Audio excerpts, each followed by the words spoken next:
Today's sight reading is in your course pack. If you have it and want to just read off the hard copy, we're actually using one of the melodies that is for Unit 1 assessment. So this is Among the Fuchsias by Harry Burleigh. If you have it in the course packet and want to pull it out, go to town. Otherwise, I will keep it up here. Now, if you've been working on this for your video assignment, this really won't be sight reading for you, but it'll be nice extra practice. We're going to take the first 8 bars. So just what's bracketed in green. I'm going to give you a key. So there's F minor for you, starting on the 5 below. So take about a minute or two and work your way through just as a first kind of quiet read. You may sing on solfege or numbers, or you can start on a neutral syllable. I'll eventually nudge you to pick a system, but for a first read through, if you want to sing on a neutral syllable, that's fine. So here's your key again, and here's starting pitches. Give yourself a minute and work through.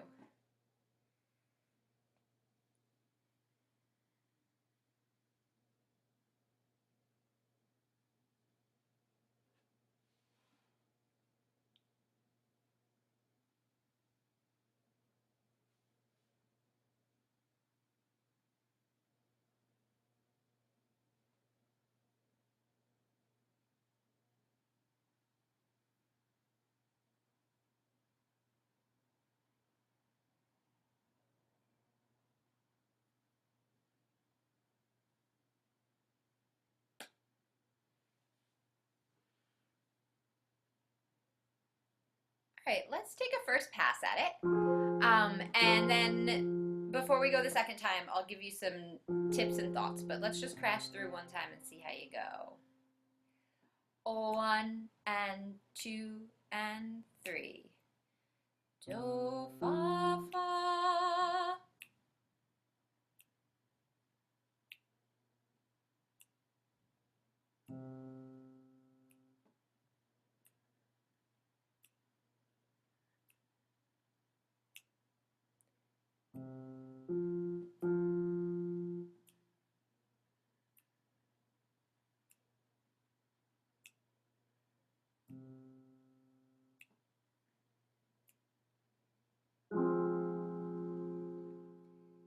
So we should have all ended on a fa here. Let's talk about a couple of ways we can strategize making the second pass better than the first one. One thing is, you may have even noticed this as you were singing or as you were reading through this, we seem to center a lot on scale degree 5. And by that, I mean we actually seem to be there on our downbeats quite often. So if you can anchor that scale degree 5 or do or whatever it is you're calling it for this read, if you can anchor that in your ear, then whatever happens on beats 2 and 3, if you can just come back to that scale degree 5 on the downbeat of the next measure, you'll continuously be able to kind of get yourself back to where you want to be. So that scale degree 5 is a really nice sort of guidepost for you. In terms of chromaticisms, there's not a whole lot. We have a chromatic passing tone here. This is probably the least of your worries in terms of chromatic pitches because you're just cruising right through it from G to F. This B natural comes up twice. And we're coming at it the first time from an A flat, so that augmented second could be a little awkward. So instead, maybe think about, again, using that scale degree 5 as your guidepost and see if you can't hear that sharp 4 in relation to it. So you know where 5 is, you know that sharp 4 is right underneath it. And the last thing is be really careful with your scale degree 7s because we've got both of them. So we have our natural diatonic 7 in bar 1 and then leading tone 7 in bar 4. Then we go back to diatonic 7 in bar 5 and back to leading tone 7 in bar 7. So we're trading back and forth between those two flavors of our scale degree 7. Okay, so with that in mind then, let's go ahead and take another pass at it. So there's your key again. Starting pitches. I'll give you some guidelines along the way, but let's see how you do on a second run. 1 and 2 and 3. Do, fa, fa.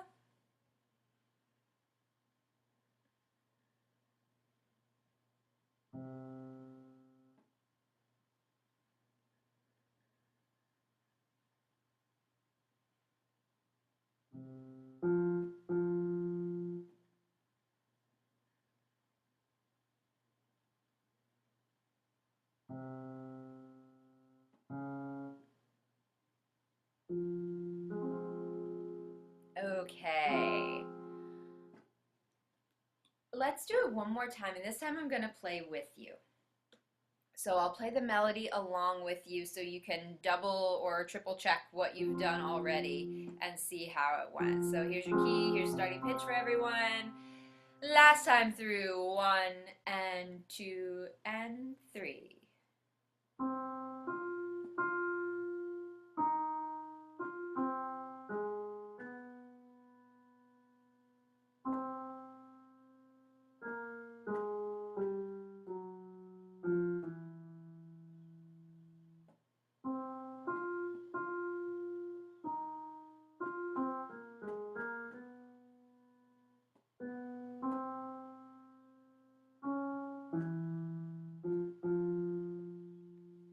All right. So, one last thing to kind of think about is that this last interval can be a little unwieldy. And again, if you can really hear your resolution rather than the pitch that you're going to, so you're going to the E natural, but the E natural is just resolving its way up to F. So you're going to sharp 7, it's resolving to 1.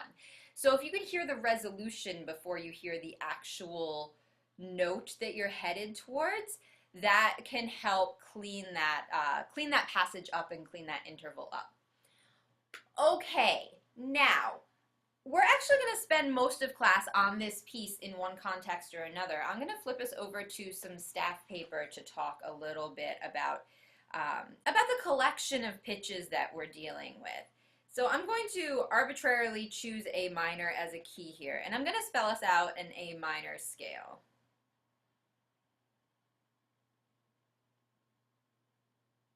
So I'm going to use the natural minor. And can we all just sing that, please? So it's just on numbers, just up and down the scale. Ready, and 2, 3, 4, 5, 6, 7, 1, 7, 6, 5, 4, 3, 2, 1. Fine. Okay, now I'm going to take this minor scale and I'm going to turn it into the A minor pentatonic scale. There are tons of ways that you can kind of derive that in terms of, oh, in minor you pull out these scale degrees, in major you pull out these scale degrees. The foolproof way of creating a pentatonic scale from a major and minor collection is just you find the tritone and you get rid of it. So there's only one tritone, right? It's our key determining interval. So in minor, our tritone is between 2 and 6. So I'm just going to go ahead and get rid of that. Now let's go ahead and sing through this again. Still on scale degrees, so you're going to have to skip a couple, right? So let's sing up and down this minor pentatonic collection. Ready, and 1, 3, 4, 5, 7, 1, 7, 5, 4, 3, 1. Lovely. Okay, now I'm going to add one note to this, and it's going to be between 4 and 5. I'm going to stick a sharp 4 in there.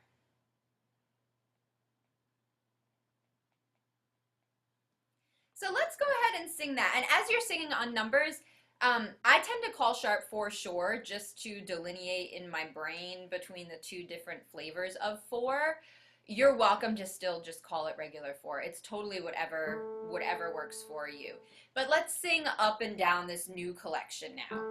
Ready, and 1, 3.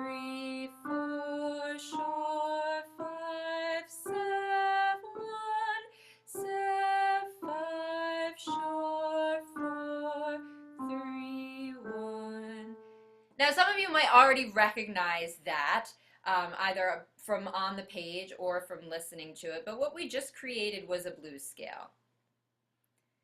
And the reason that I had us derive that is because when we look at the Burleigh, the piece that we just sight read through, that melody is constructed almost exclusively of the blues scale built off of F. So let's go ahead back to that really quickly. And now that gives us some context for the B natural. If you look at the entirety of this piece, we use B natural almost exclusively as our kind of flavor of scale degree 4. When you think about it in context of the blues collection, what that does is it suddenly puts the B natural into a place of being in rather than being chromatic / out. So the B natural, although it is chromatic in the sense that it needs an accidental, it is actually within the collection that we're dealing with. So it's part of the scale, it's part of the collection. It kind of lives in that environment. So thinking about that, I'm going to have us sing through this one more time. I'm going to reorient us in F. And so if this is F minor, here's the same collection just with F tonic.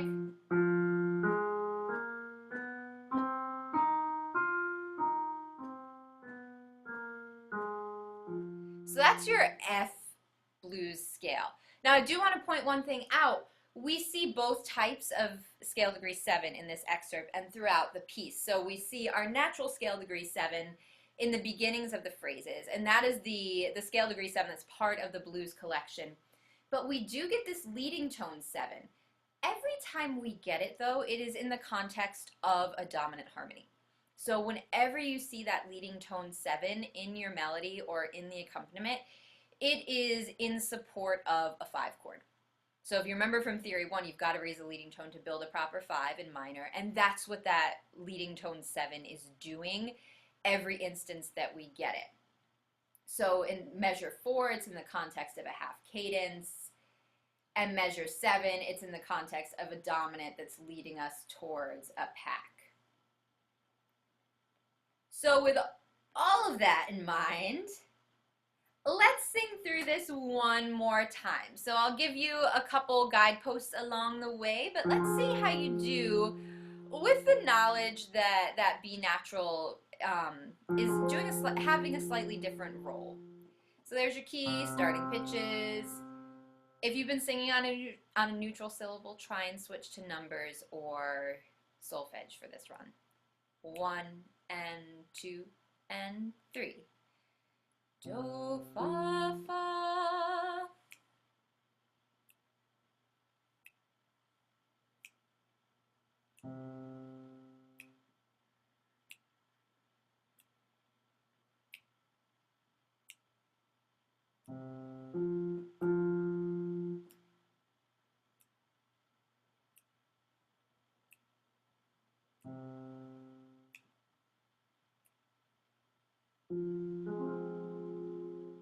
Okay.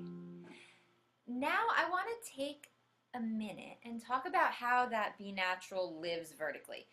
We figured out how it exists in the scalar context, but I want to take a second and zoom in on what it's doing in its vertical context. So both times we get the B natural, it's a part of the same harmony. We only have to do the analysis once, but let's take a look. And I'm going to break this up a little bit. So let's take a look or a listen to what the left hand is doing in that first blue circle. These are the two left hand notes, so just take a listen to the interval. And these are your two right hand notes. So if Aural Skills 1 is treating you well, you had a tritone on the bottom and a tritone on the top. In Theory 2, you did learn a particular harmony that consists of 2 stacked tritones. If that isn't ringing a bell, let's talk about what we've got going on in scale degrees. We already know we have sharp 4 in the B natural. And actually the first chromatic harmony that you learn to analyze in Theory 2 likely contains sharp 4 in the form of a 5 of 5. So sharp 4 is usually our first chromatic pitch. We learn it as a secondary dominant, and then we usually learn it as a 7 of 5. And then at the very end of Theory 2, we start learning these chromatic predominant harmonies that also contain sharp 4. So I'm going to write out the scale degrees for this harmony that's circled in blue. We have scale degree 6 in the bass. We have sharp 4 in the outermost voice. And then we have a scale degree 1 and a scale degree 2. If that's not ringing any bells, the last thing is I want you to think about the harmony between the lowest voice and the uppermost voice. So we have a D flat, and we have a B natural. That interval, figure out how you would label that interval, and then I'm going to play it. And it sounds exactly like a minor seventh, but it's not written like one. It's written like a different interval. So either take yourself off mute or type in the chat real quick. How would you label this harmony?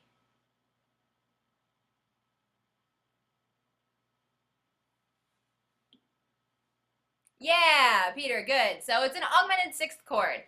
Specifically, we have a French six. Both times. And if you look at how it functions, how it moves, 6 moves down to 5, sharp 4 moves up to 5. So it resolves exactly like we taught in Theory 2. That augmented 6 splits out by half steps to give you your octave.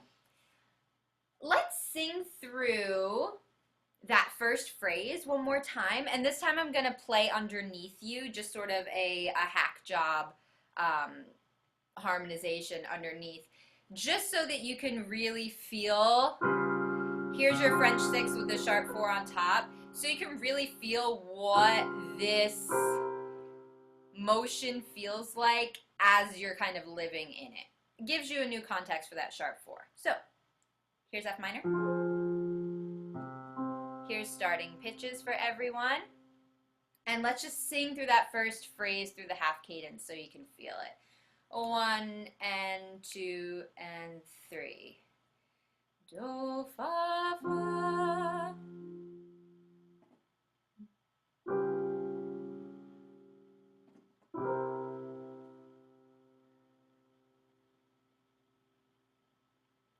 So that gives you a little idea of what the B natural does. Now let's jump to the second phrase, and we're going to sing that too. It still has the French 6 in it, and we also get this cool harmonic paradigm that we had in Skills 2,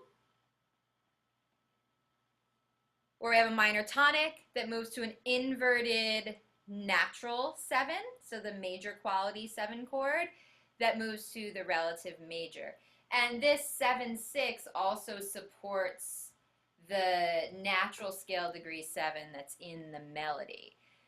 So let's take that second phrase, key again, starting pitches again. We'll do the second phrase and then we will put this away.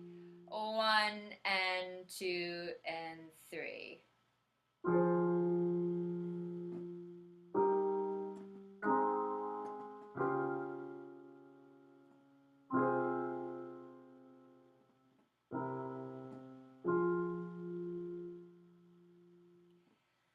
So you may have noticed this time the French 6 actually does resolve to a cadential 6-4 rather than straight to 5. But that just gives you a little bit of context for that B natural, both in how it works as part of the blues collection and how it works vertically. If you haven't started looking at your longer chromatic melody options, this is one of them, and we've done like half the work for you here today. The piece is longer in terms of measure numbers than the other option, but these 8 bars actually repeat again later in the piece. So you've pretty much learned half the material in the last 20 minutes. So you can use that as preparatory practice if you like. I lied, we're going to do one more thing with this, and that is I am going to just slap a tenor clef on it.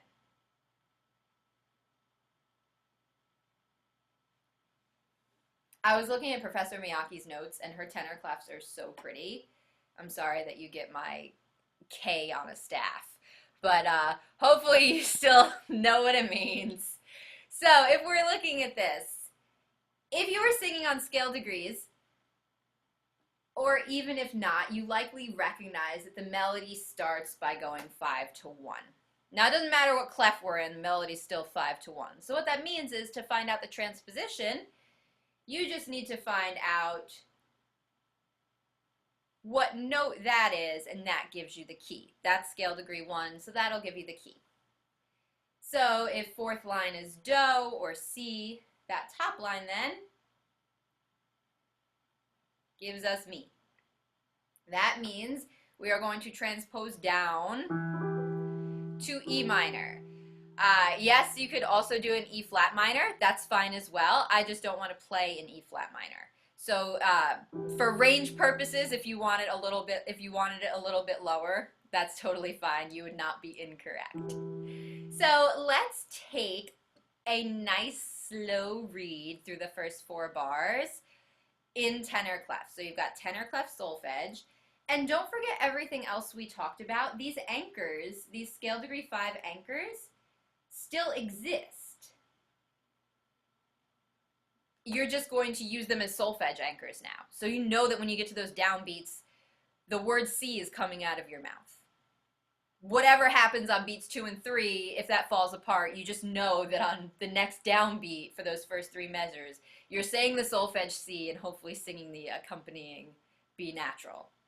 All right, let's see how you do. We'll take this nice easy tempo. 1 and 2 and 3. Si, mi, mi.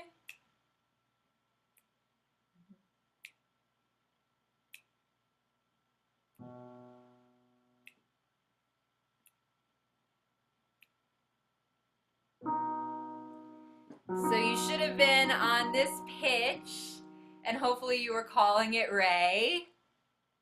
All right, can I see a show of thumbs? I'm going to break this into two questions, actually. How did the solfege go on that tenor clef? Okay. How did the pitches go? All right. Fine. Okay. Let's move on. I have one last thing I want to do.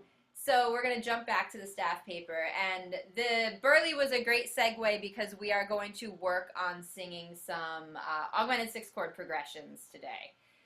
If you've been on that little folder that I made with the MP3s of progressions, there's one for each augmented 6-chord, and they're really simple, just literally tonic, aug 6-chord, 5, 1. Just kind of get it out of the way. We're going to derive the augmented 6-chord from a diatonic perspective first for practice today, and then get you rolling with them. So we're going to start with a diatonic progression that uses scale degree 6 in the bass, but just supporting a diatonic chord. So let's stay in E minor. I think this is a range-friendly key. Let's just sing bass line first on half notes just to get everyone rolling. 1, 2. 1, 6, 5, 1. Lovely. All right. Let's arpeggiate. Get your numbers in your head. 1 and 2 and 3.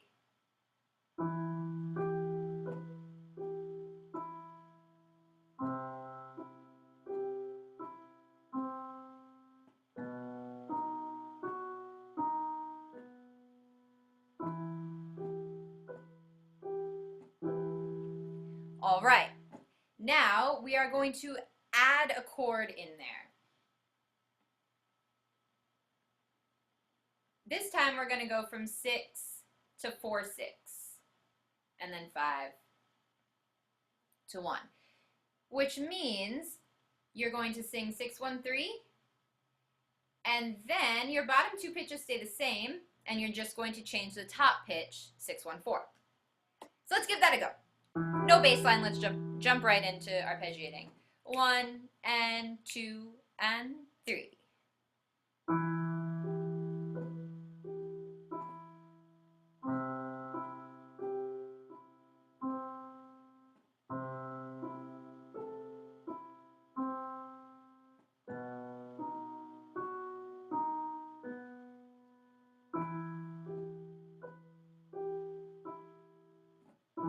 Okay, now the last step, we are going to put one more harmony in there.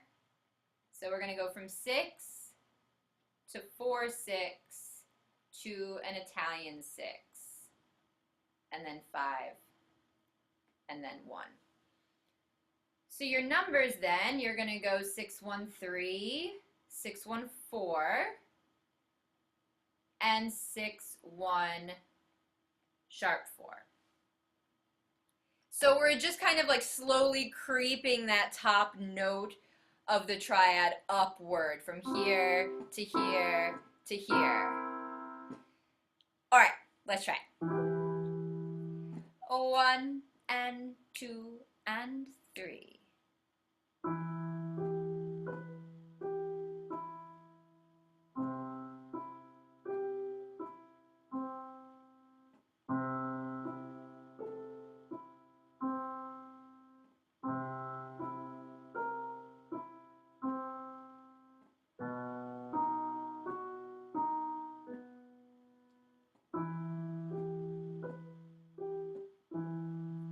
All right. I'm going to make one more alteration to that progression. And this is just an ask that will get you to focus on or be aware of the resolution. So your augmented sixth interval resolves out to the octave. So I'm going to ask you to sing the 5 chord with 4 pitches instead of 3. And what I mean is you're going to sing both scale degree 5s on both ends. So you get to the Italian 6, 5 chord, and that's just to reinforce the fact that this goes here. So you're singing both resolution pairs. So let's give that same progression a try, but with that little change to the 5 chord. Ready, and...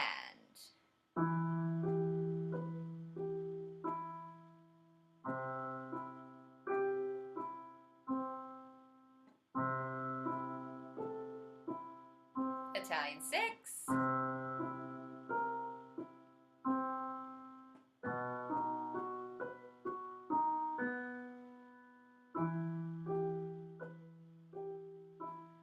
All right.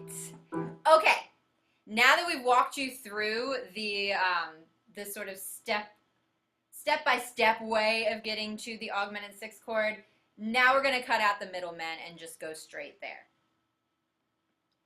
So since we know it already, let's go 1 Italian 6, 5, 1, and then we'll sing the other 2 flavors.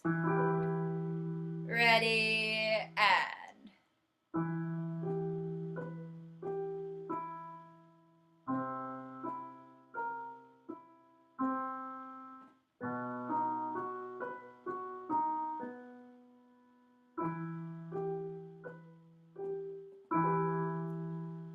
Okay.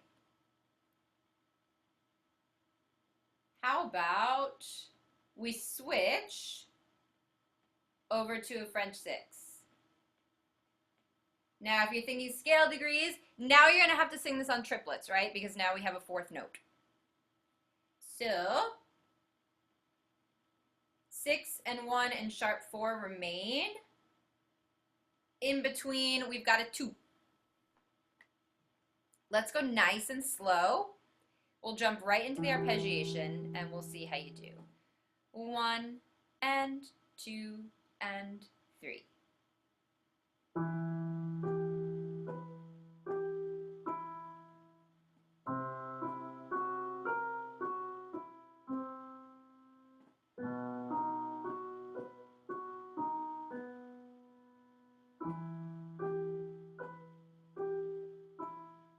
Okay.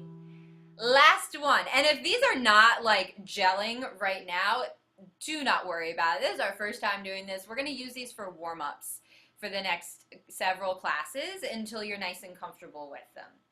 So last but not least, we're going to add in the German 6. If you remember from Theory 2, you can't resolve a German 6-5 straight to the 5 chord. You're going to get some fat parallel fifths. So instead, we've got to stagger the resolution and go cadential 6-4, then 5, and then 1. On your cadential 6-4, I still want it in triplets with both scale degree 5s on bottom and top. Okay, last one, and then you're out of here. 1 and 2 and go.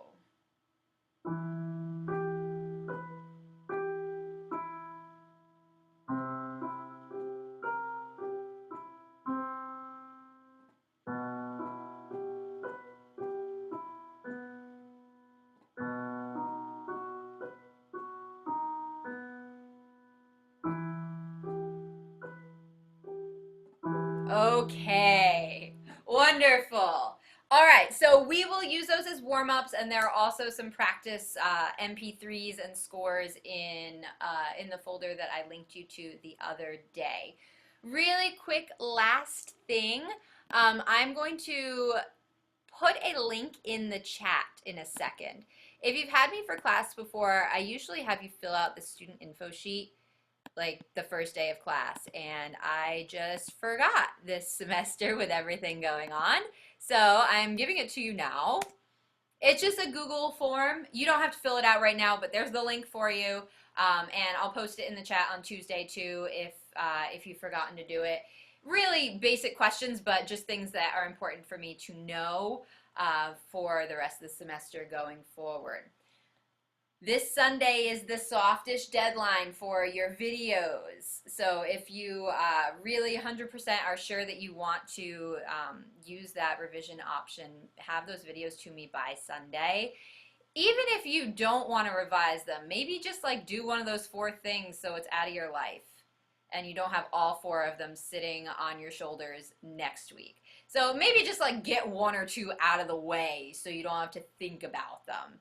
But that's coming up in the next week and a half. Everything is due on the 20th, which is next Sunday. So maybe start like pushing some of those off of your plate in the next couple of days. All right, guys, that is all I have. If you've got questions, hang out after class. I also have office hours at 4 if you have questions and want to just pop in then. Otherwise, thank you for your work, and I will see you guys on Tuesday. Have a good weekend.